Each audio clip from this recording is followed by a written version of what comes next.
In this video, we're going to cover how to move parts from a part sale over to a service ticket, and we're going to start out looking at the actual part sale. So what the scenario is that I've got a customer that has come in.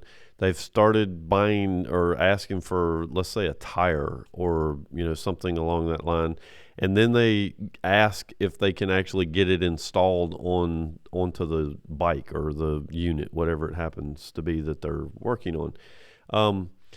So we've got a part sale. We've put 10 parts on it, and now the customer is changing his mind and he wants us to put it to service. So we contact the service department, find out how much it's going to be, and the customer says, well, just go ahead and install it.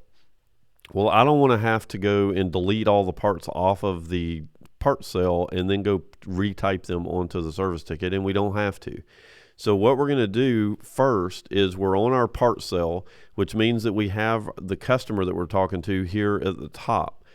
So once we know that we're going to move these parts, we're going to go ahead down here to the service department menu.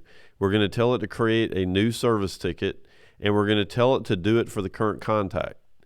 And then once we get the service ticket created, the only thing that you have to do, and you can go ahead and add the unit if you want to, but the only thing you have to do is you have to create a new job and put it on this service ticket. As soon as you do that, you'll notice that there's a new icon here on the job. And if I click it, it'll open up a list of all of the open part sales that exist for this particular customer.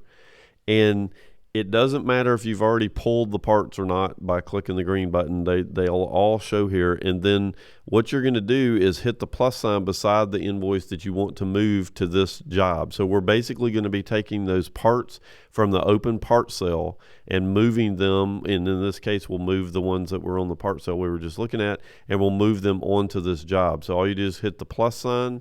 The system comes up and says, are you sure you want to do it? We click OK. And now you'll notice that if we open up the details on this particular item, we've got the two items that were over on the original part sale here. Now, if we go back over here and take a look at the original part sale, well, that's actually a different one. I've got people creating invoices here, and let's see, maybe this guy. No, that's not it either.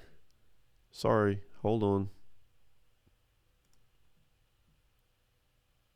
Oh, which actually, let me do this. We need to go here and tell it to show voids, and then select this guy. So you'll notice that the parts that we actually had that we pulled from, it moves the parts over and actually voids the invoice for that particular customer. So whatever parts are on that part sale will get moved off and the invoice killed, so that it's not sitting out there for you to have to deal with later. But that's pretty much all there is to moving the parts from one open part sale over to a service ticket so that the service department can install them for the customer.